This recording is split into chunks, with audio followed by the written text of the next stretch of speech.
Moves on in, and he scores! You're gonna learn today.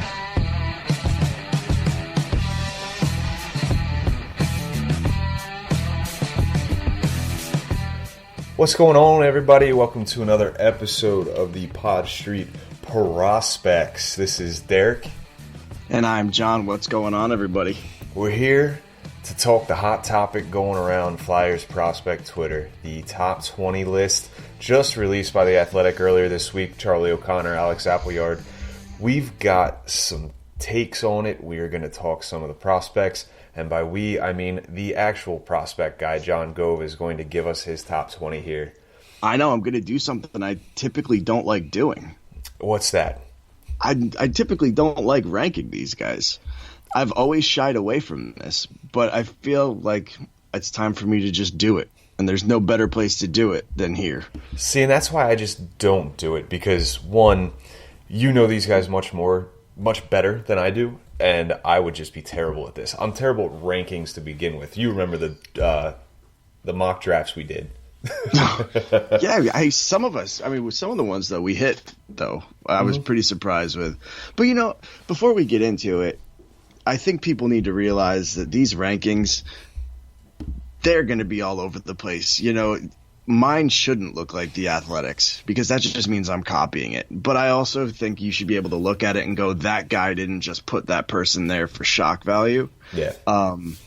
Because I do think some people try to do that. They don't necessarily believe in what they're putting. They just want someone to say, oh, I can't believe you put that there. You're either a genius or an idiot. Yeah, that's the shock value of it is what gets me. It's like you said, many people do these lists to generate some type of buzz and, you know, why'd you put this guy there? Why'd you put that guy there? And questioning whether this guy belonged there wherever they put them. This is a pretty solid list. And the way they did it was they came up with it and ranked their top 25. And then from there, they top 25 or 20? They did 20, right? They did 20, but they both ranked their top 25. That way they can kind of average them out, and that's where the players fell. So what they did here, and also a big part of a lot of lists that have to do with prospects, is being able to classify the people as prospects, like what makes somebody a prospect. And according to O'Connor and Appleyard here of The Athletic, they said anybody who retains their eligibility for the Calder Trophy qualifies for this inclusion, which means that a player is still considered a prospect, quote, even if he has made an NHL appearance as long as he hasn't played more than 25 games in a single season or 6+ games in 2 separate seasons, end quote. So that's what they take into account when it comes to a prospect and what a prospect is. Right. So I use that same criteria for my list. Before we even go into the list, one of the people that then excludes is Joel Farabee. I don't know if I'm ready to go as far as not calling him a prospect at this point, but for the sake of this, I don't have him ranked. I mean, I get it. He is an NHL kind of staple at this point.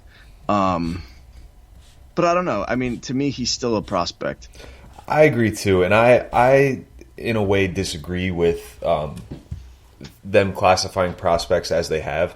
I think a prospect, to me, is somebody who we don't really know the type of impact they're going to have on this franchise, on this organization. They're more unknown than they are known. But, at the same rate, these guys get paid to do this. I don't. Right. So, me neither. Without further ado, we're going to jump into John Gove's top 20 prospects. We're going to do this. He's going to give us 1 through 5, then 6 through 10, so on and so forth, and then we're going to kind of dissect each 5 as we go along here. So, would you like to preface this? I just want to preface this by kind of telling everybody what I look at, because I think people look at different things. I am not a scout. I don't pretend to be a scout. I look at the player, I look at their skill, what they've been able to accomplish already, and through that, including like injuries and their journey, I try to get an idea of whether they're a realistic NHL player and what their impact might be at the NHL. So you'll find that some of my choices, there's certain players that are lower than you'd expect because of where I really think their NHL future is going to be. So anyway, let's get started. Let's do this. 1 through 5. Morgan Frost comes in at number 1 for me. Cam York at 2. 3 is Bobby Brink. 4 is Zamula. And 5 is Isaac Ratcliffe. Okay. I think that Morgan Frost, if we take Joel Farabee out of the picture, is the surefire number 1 at this point. He has the most talent. He has the most upside. He is a center, which is one of the more valuable positions. So to me, he is without a doubt your number 1. Okay. 2, Cam York. I don't know. I mean, first overall draft pick, the sample size for this guy is limited, but what I've been able to see, I really think that he can one day be a top pairing defenseman running the power play. I think it's a ways away, and you could have put Bobby Brink or maybe even somebody else here, but I just felt like he fit well here. Yeah. Okay. You no, nothing yet? You didn't Nothing, got nothing? no. I'll wait till you get to the next guy. All right, well, because I don't, like I said, I don't want to go too crazy, like, beating these guys with a 2x4. Bobby Brink, Bobby Brink to me is, again, a few years away, but what he can do as a scorer and a playmaker really gives him the potential for a great future in the NHL. And I think that, especially when you're looking at a team that's really lacking goal scoring, the impact that this guy can have in the future puts him at number 3 for me. Agreed. Still with you. Something. This is the next guy. The next guy you're going to get to here, number 4, is Zamula. That's where I'll butt in after you give your reasoning why you've got him there. Okay, well, I mean, sure. To me, he's the next best defenseman, defensive prospect. I probably wouldn't have put him here a year ago because the undrafted free agent thing, you're not really sure, but I think he's proven enough. The World Juniors that he just had was phenomenal. And I'm starting to doubt the forwards a little bit more in the prospect pool and what we're really going to get out of Isaac Ratcliffe. I mean, it's still very early, but I'm not sure. So I felt comfortable enough putting Zamula before him. Yeah, and Ratcliffe, it's no secret he's had a little bit of a tough time adjusting to the game in Lehigh Valley. Nothing to get your panties in a bunch over just yet, but it's not it's not a great sign. But as far as the Zamula pick goes, this is where you and I differ, and where I differ from Appleyard and O'Connor here as well. And it could just be maybe my lack of knowledge, my ignorance to the prospects, because I'm not a huge prospect mind, but I feel like once all is said and done and both careers are over, Zamula is going to be the more successful defenseman than Cam York. And it might be bold of me to say that, but I just think Zamula is a total package. Like York, and I don't want to draw a comparison to Gostisbehere yet because I haven't been watching highlight reels. I haven't been watching tape on York. But having that smaller stature and being that offensively gifted, I'd like to see him be able to round his game out a little bit more on the defensive side of the puck. It would have been nice to see more of him at the World Juniors as well. But, he's younger, one of the younger guys there. But Zamula's showing there proved to me that, up against the world's best at his age group, I think that he can have a more successful career than Cam York in my eyes. Okay, yeah, no, I mean, I totally get that. I think one of the things that kind of stood out for me is pedigree with this. I mean, I think both of them can be really good defensemen in the NHL. I do think that York is a solid enough defensive player. There's definitely some improvement that can be made, but that's the great thing about being a prospect. Like, that's supposed to happen. You're supposed to develop. But I do think that that expectation that comes with being a first-round pick does, at least for me, put him a little bit higher at this point. Yeah, I mean, you have one guy that went in the first round, and then you have another guy that didn't get taken in the first 7 rounds. So I get that. I understand that. Right. So, again, my my top 5 are Frost, York, Brink, Zamul, and Ratcliffe. And if I'm correct, I think that's the same as what the Athletic did. It is the same. The only discrepancy really is that it looks like Alex had Ratcliffe ranked 6th while Charlie had him at 4, and then Zamula Charlie had at 5 and Alex had him at 4. And then the top 3 were unanimous. Everybody voted Frost 1, York 2, Brink 3. All right, well, this is where mine is going to get a little weird. Oh, here we go. From 6 on down, people are probably going to start yelling at me.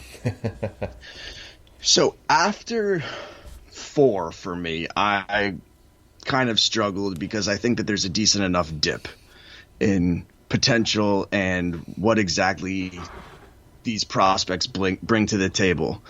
So number 6 through 10 look like this for me.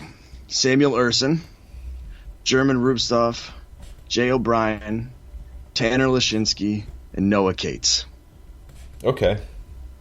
So let me kind of give some reasoning for why I decided to put these people here. So Samuel Urson, to me, is, when it's all said and done, I think will be the best goaltender of the prospects in our current pool. I know you're an Ustimenko fan. I get that. I am an Ustimenko fan too. I just really like Urson's game. I love the fact that there doesn't need to be a rush to get him over here, that he can really solidify who he is as a goaltender before he even makes it to North America. And Rubtsov, to me, is kind of fallen off. The injuries help that too, though, if I can be honest.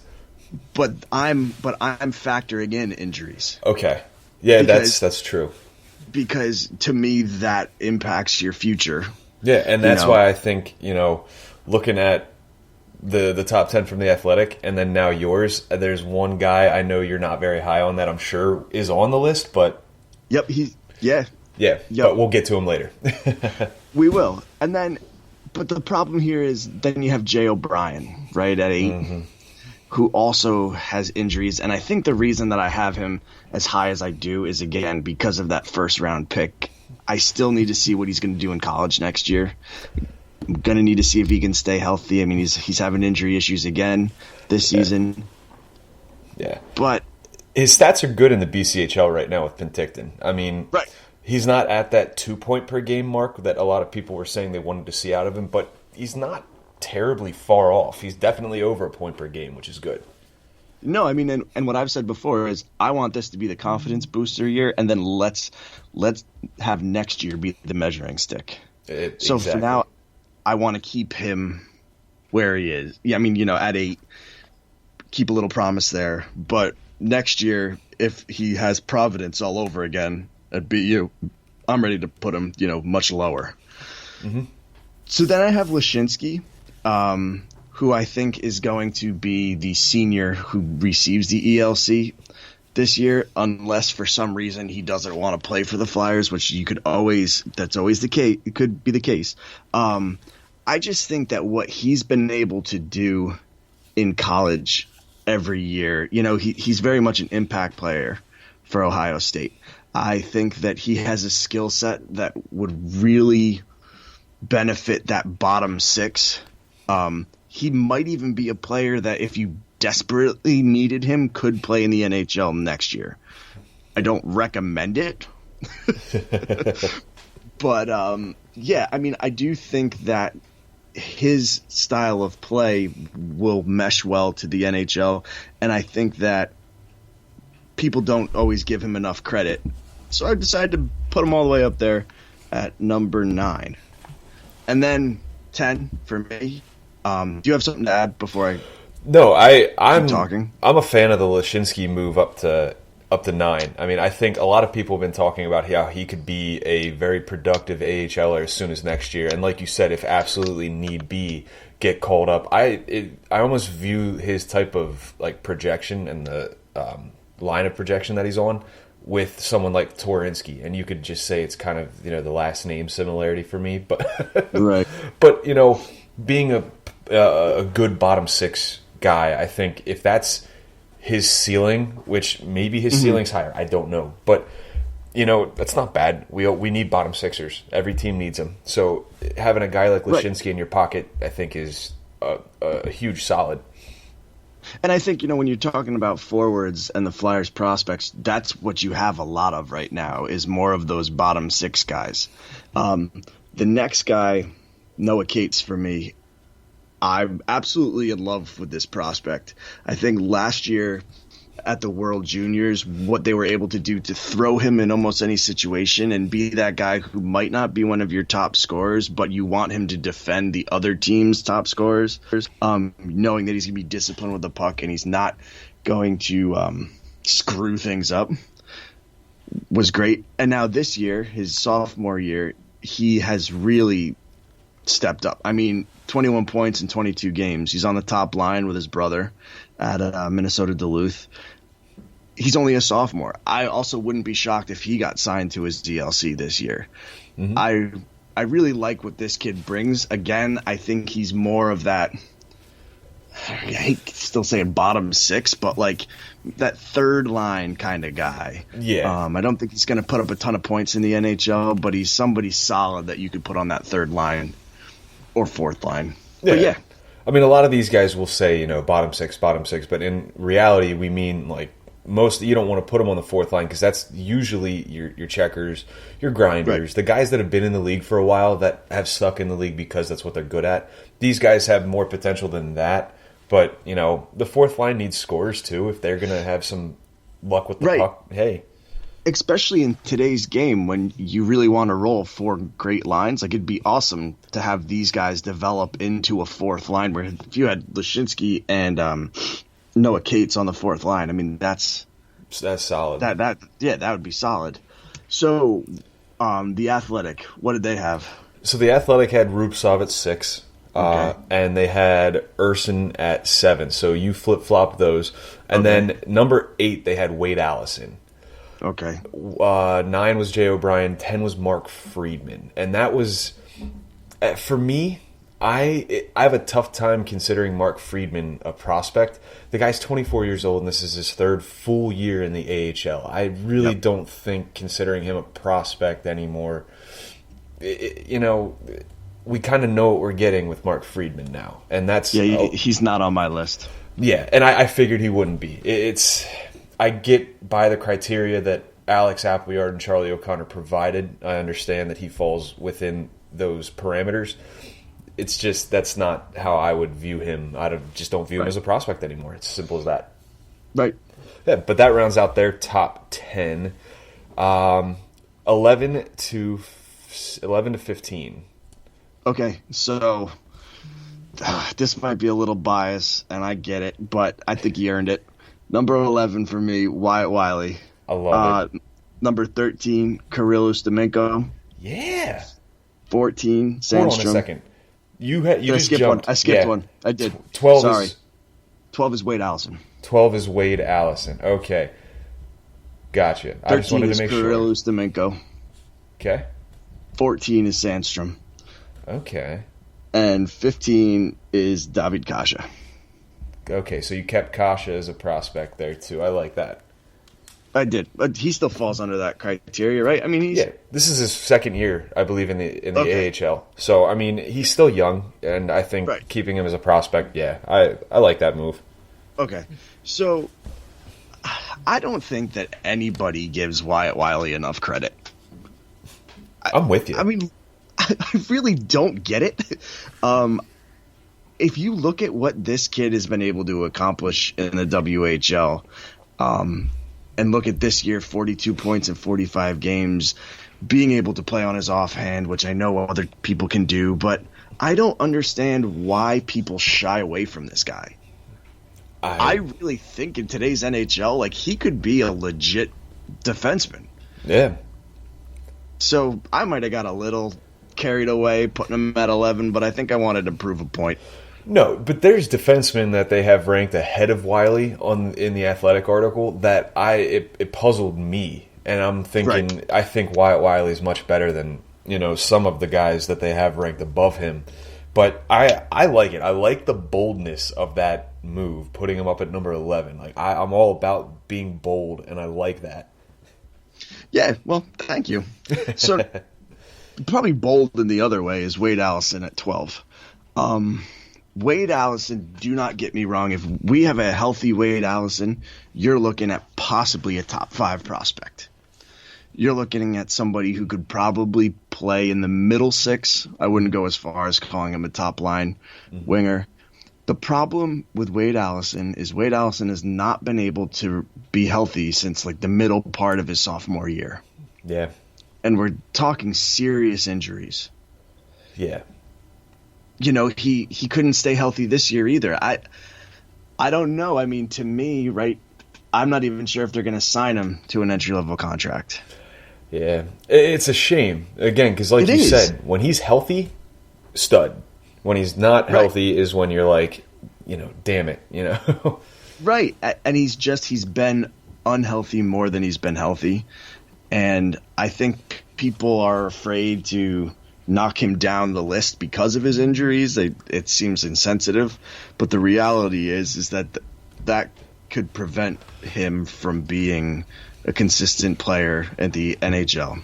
You're right. I mean, the first thing you need to look at really, and I think, is the health. I mean, because you're going to waste one of your top picks in a draft on a guy that's known for not being healthy. Right. Probably one of the big reasons Nico Hischier went over Nolan Patrick in the year that they were drafted, because there were concerns about Nolan Patrick's health, and rightfully so now that we've figured out, what's happening with him. Right. I mean, so again, before we move on, if we're talking just skill, I think he's further up there for me. But I'm not talking just skill. I'm talking about the probability he's in the NHL, that he's making an impact for the Flyers. I just don't see it right now. So then I have my 2 goalies, Kirill Ustimenko and Felix Sandstrom. I feel like they're close together, but I do think Ustimenko is going to be better. I think he's proving that he's better already. I know you're dancing over there. Yeah, I'm happy about so it. I gave him a leg up. I don't know. I could have gone either way, but I gave him a leg up. And then 15, David Kasha. I think that he has been quite the surprise. I really enjoy watching him play. I don't think he's going to be as great as some people want to pretend. Some people get way too excited and start fanboying all over things. But again, for what this prospect pool is now, he deserves to be there. Yeah, of course. I mean, we've seen him. He's able to hang at the NHL level. It's not, they don't slot him into the lineup and it's like, man, he's doing phenomenal. But, he's fast, he's quick, he keeps up with the pace of play. He's got a goal in the NHL now. It's reassuring to know that if we needed him at the NHL level, he can plug in and play. He's that energy type that's going to provide that spark. As far as the goalies go, I couldn't have said it any better myself. I think right now, with the way that Ustimenko has adjusted to the game in North America, that puts him in a spot above Sandstrom. And not to say that this time next year, if we're both still considering these guys prospects, Sandstrom could leapfrog Ustimenko. Who knows? But right now, you're looking at their records. Ustimenko's 15-4-5.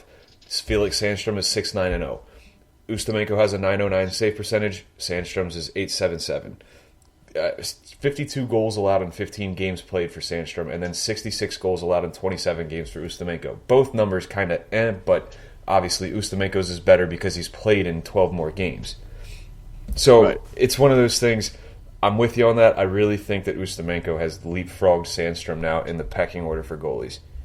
So I have to do a quick sidebar. Okay. I think Allison heard us while he was playing because he just scored a goal. Oh, you know what? We'll keep doubting him if that's the case. Yeah. Yep. He just scored a goal for Western Michigan. That's good pretty news. funny. All right. Anyway, that's good news. So, did you read the Athletics 11 through 15? I did not yet. 11 through 15, we've got Noah Cates at 11, Tanner Lashinsky at 12, Felix Sandstrom at 13, David Kasha at 14, and 15, they had SHL's Linus Hogberg. Oh, so Ustimenko is not in their top 15. Ustimenko is just outside of the top 15. He's at 16. Wow. Yeah, to me, it's ballsy to put that much separation between the two. Yeah, and I understand how hard it is to rank goalies, especially Right. amongst skaters. But at the same rate, when you're 2 spots behind Sandstrom, like, come on. And I mean, Yeah. they've been playing in the same league for Yeah. most of the season. And you know? Usameko's proven to be better than Right. Sandstrom so far. And they take a lot into account. I'm not here, like you said, I'm not here to bash, their opinions on this. They obviously spend much more time on evaluating these guys than I do. But still, that's the season they're having. So let's round it up for me. Wrap it up, 16 to not 20. round it up. 16 to 20. So I actually have Linus Hogberg at 16. Then I have Wyatt Kalyunuk. Then I have I never can pronounce his name right. Ollie Lixel. Lixel? Okay. Then I have Mason Millman. Okay. And number 20, I put in here because I was ready to count this guy out, and I think that he's having a really good rookie year at Lehigh Valley, so I decided to show him a little love.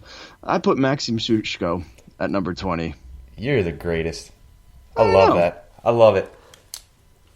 So, yeah, I mean, Hogberg to me he's playing very well in the SHL. I always say this. I'm not going to pretend that I follow European hockey very closely because it's kind of difficult for me to do so.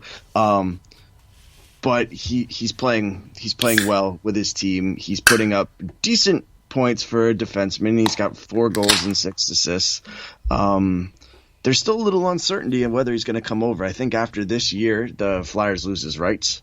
So that might be a move they want to make sometime soon because I think he's definitely worth somebody worth bringing over. Wyatt Kalyunuk, to me, I think could be one of the biggest steals in Ron Hextall's career. I really think that this guy has something special, especially for a 7th-round pick. So he's another one where I think he might get his entry-level deal as well. I don't think he's going to go into his senior year. Yeah. And I'm really intrigued to see that whether he can translate what he's been able to do at the college level to Lehigh Valley, because he's not ready for the NHL. But he's been very consistent. Like we talked about this, I think, on the last show, the consistency. Like he's consistently putting up 25 to 30 points a year, and it's only been 2 years. But, that's a good sign is that you feel like the projection's right on track for him. Right.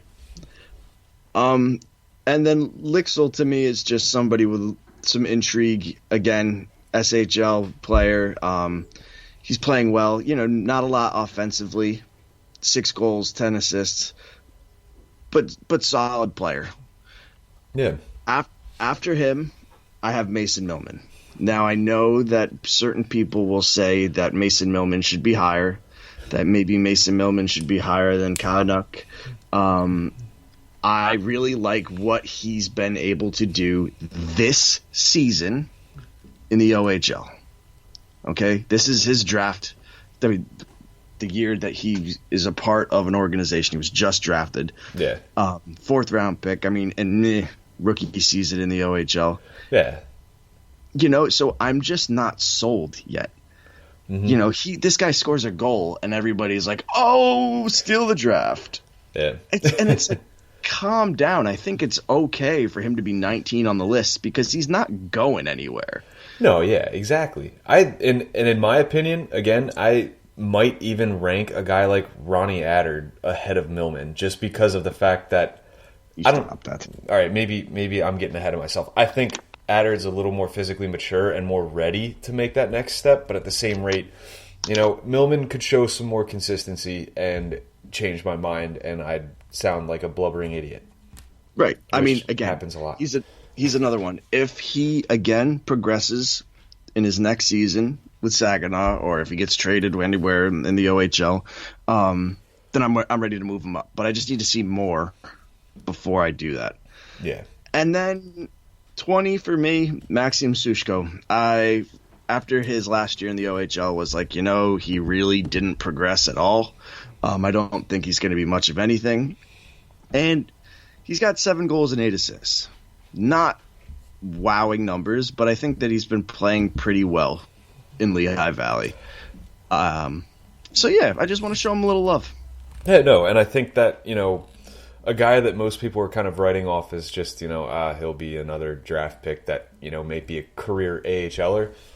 It's nice to see some production, along with, I'd even, I won't say I'm going to consider it, but like Pascal Laberge is another one of those pleasant surprises that, you're getting a little more out of him than we thought we would. Yeah, but that is a different story, though, because he was a second-round pick, and he suffered a lot of injuries. Yeah, that was that really rough injury that he suffered that people kind of wrote it off, and they're like, you know what, maybe he might be done. But coming back, he's scoring a couple goals. Again, different story. But as far as the Athletic goes here, from 16 to 20, we covered 16 with Ustimenko. Number 17, they had Millman up at 17. 18, they had Wyatt Kalinick. Ali Leixel came in at 19, and Wyatt Wiley was number 20. So there's some very stark differences between your top 20 and the Athletics' top 20. But at the same rate, I think that adding a bit more, things to look at, and you're considering things differently than they are, that factors into how you rank these guys, obviously. But right, and I mean, people should probably value their rankings more than mine. I mean, they get paid to do this, but this isn't. I'm not here to be them. You have them. So I just took a look at it and created my own list, and wasn't just trying to be an idiot. I mean, some of the notable names that I think were off lists that people might be surprised about are like Torinsky. Maybe Bonneman is somebody where people would be surprised. But I just think that they're proving that they're really not much of anything when it comes to the NHL side of things. Yeah. I'd even argue I feel like Torinsky might be better suited for the NHL just because I feel like he's a better fourth liner than Bunneman is, but I think that's Torinsky's ceiling. Right, exactly. And I mean, if you look at what they're doing this year in Lehigh Valley, it's nothing. Yeah, they've been much special. They've been much better as of late, but right. Still, I mean, I think they're sitting at like 18, 19, and 6, something to the tune of that. Still not the greatest. Their power play needs to figure things out. Their penalty kills around the same rate as the Flyers are right now, which is all right. Not terrible, but not incredible. But you're right. I think you can throw out names all day and say, why isn't this guy on the list? Why isn't that guy on the list? Like, give us a reason. Give us your reason why you think this guy should be on our top 20. But that being said, if we're gonna do a real quick recap, John, your top 20: Morgan Frost, Cam York, Bobby Brink. That's your top 3. You've got Zamula at 4, Isaac Ratcliffe at 5, Samuel Urson at 6, Yerman Rupstov at 7, Jay O'Brien at 8, Tanner Lashinsky at 9, Noah Cates rounding out the top 10. Yep. All right, the Athletics top 10. Morgan Frost, Cam York, Bobby Brink, all the same. Zamula, Ratcliffe as well, top 5 remains consistent. Then you get to number 6, they have Yerman Rupstov, Samuel Urson at 7, Wade Allison at 8, Jay O'Brien at 9, and 10 they have Mark Friedman, someone you omitted from your list. Yep. So 11 to 20, we have Wyatt Wiley. This is your list. Wyatt Wiley at 11, Wade Allison, Ustimenko, Sandstrom, and Kasha. That's 11 through 15. 16, Hogberg. 17, Kalinick. 18, Leixel. 19, Millman. 20, Maxim Sushko. At 11 for the Athletic, Noah Cates, Tanner Lashinsky at 12. 13, Felix Sandstrom. David Kasha at 14. 15, Linus Hogberg. Kirill Ustimenko at 16. Mason Millman at 17. Wyatt Kalinick at 18. Ali Leixel at 19. Wyatt Wiley rounding out the top 20. Right. So lots of the same names, just saying them twice. Right. Yeah. I mean, I think the top 5, right, or 4 or 5, you see kind of where the Flyers' top 5 prospects are, because when you start to see consistency, I mean, it doesn't matter what order, but if it's all the same names, and it's kind of clear cut where they are. And then I like that they're different. Yeah. I like that my opinion or their opinion is different than mine. Their opinions differ as well. I mean, Charlie had Ratcliffe ahead of Zamula. Alex had Rupstov ahead of Ratcliffe. And then Charlie had Noah Cates actually as high as 7. So, wow. it goes to show. Even people higher up than us. Did they both have Wyatt Wiley at 20? Let me take a look here. Number 20. Charlie had him at 21 and Alex had him at 20. Yeah, so right. He was kind of the consensus. Some sort of advanced stat thing. Then. Probably, well, if it's Charlie O'Connor, sure. Not to knock Charlie O'Connor. You know, he's obviously very good at what he does.